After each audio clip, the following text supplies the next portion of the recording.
I'm the founding partner of Morphogenesis. I co-founded this firm 27, almost 28 years ago on my return from my 4 years period spent at the Architecture Association and partially working in London. I'm very happy to be speaking to you today to celebrate the 40th anniversary of A+D. You know, it was a default magazine one looked at, and it's been very kind to me, and I have enjoyed all its phases of transition, from how it has almost held together the architectural community from the days when there was almost no design publication.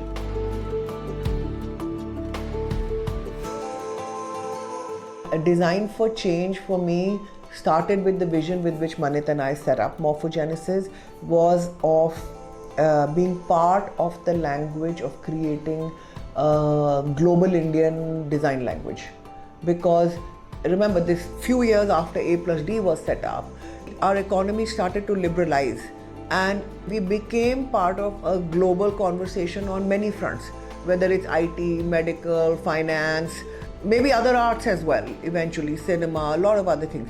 Now, architecture had fallen out of a global dialogue or having a position in a global conversation, with the exception of a few star architects.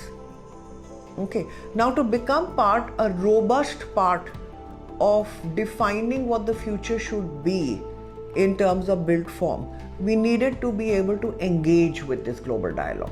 Over the years, the belief that what we need to do has actually got translated into our design philosophy, which is SOUL, sustainability, optimization, unique and livable. And the definition, the micro definition of SOUL keeps evolving.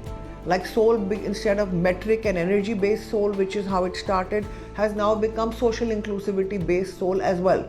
So for me, it's there is no point in me living a life in design if I'm not thinking about this the whole time.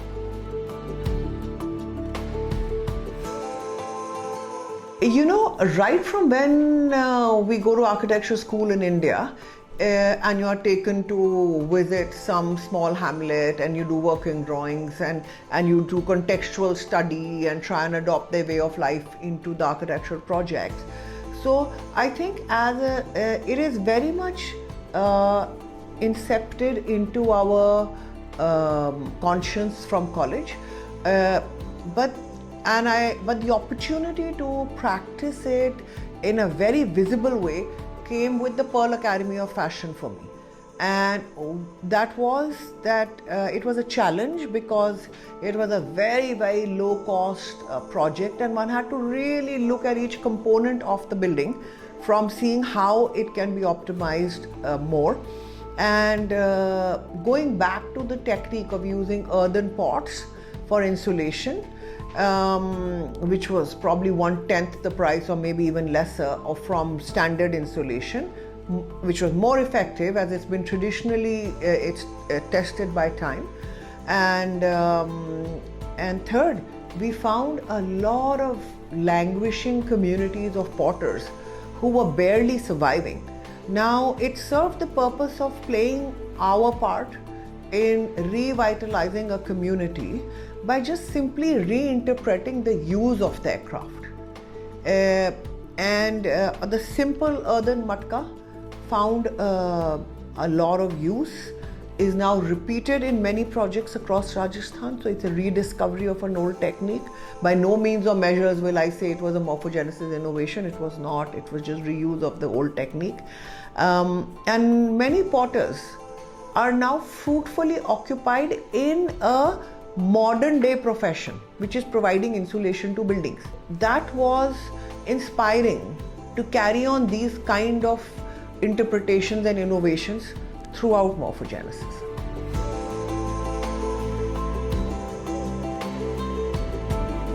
The reason is, I still believe that we are one of the last bastions of architecture where doing something bespoke is still possible.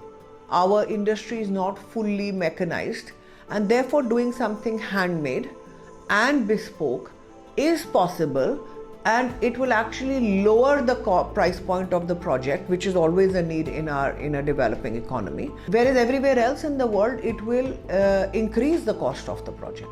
So I think to create healthy architecture is a bigger benefit of actually involving communities and reinterpreting their craft in a usable and mass applicable way.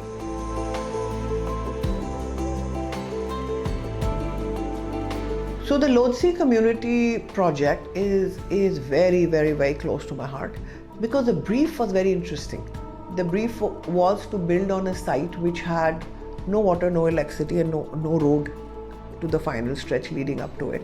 Almost everybody on this small little hill of Lodzi works for the production that was to happen in this factory, which could have been called the Forest Essentials factory, but the process of how it was made is why we named it the Lodzi Community Project. Almost everybody who built the project, we realize is coming from this hill only. So it's like seriously walk to work. Okay, which is what also got me thinking, connecting this to the larger idea of how decentralized growth should be. Right? If one of the most successful brands out of India, which has global reach, can do this, then why can't every brand do this? They walk up the hill, get to this place, and product is produced. The entire Forest Essentials product, which sells in 80 countries plus, is produced here. So we had the sun, we had the wind, we had this captive water coming down from the streams. So that was what was our resource available. People from the hill were our resource. So, and we observed that how the hill people don't let any resource go to waste, like nothing goes to waste.